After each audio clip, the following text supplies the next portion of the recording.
UP के मेरठ में नमाजियों और पुलिस के बीच हुई नोकझोंक। मस्जिद फुल होने के बाद रेलवे रोड की तरफ नमाज पढ़ने के लिए बढ़ रहे नमाजियों को पुलिस ने रोका। और उम्मीद करते हैं कि हमारे मुल्क में अमन मजबूत होगा, इंसाफ सबसे किया जाएगा।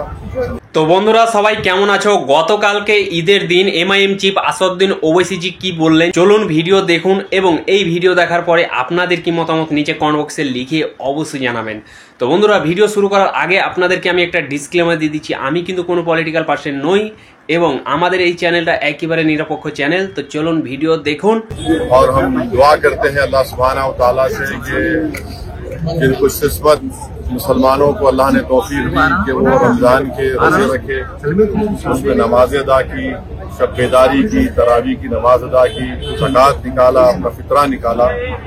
अल्लाह हम तमाम के इस माह मुबारक में जो गुजरा है उसमें हमारी इबादतों को, हमारी ज़कात को और हमारी तरावी की नमाजों को और हमारी दुआओं को अल्लाह कबूल फरमाए।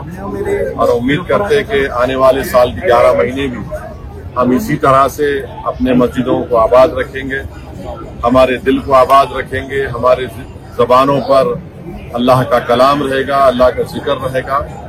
और তো বন্ধুরা যেমন কি আপনাদেরকে আমি ভিডিও দেখালাম, এই ভিডিওর ব্যাপারে আপনাদের কি মতামত নিচে কমেন্ট বক্সে লিখে অবশ্যই জানাবেন। তো বন্ধুরা আই হোপ আপনাদের ভিডিও পছন্দ হয়েছে, যদি পছন্দ হয়ে থাকে তাহলে একটা লাইক করে দিবেন এবং এই ভিডিওটা বেশি বেশি করে হোয়াটসঅ্যাপ ফেসবুকে শেয়ার করে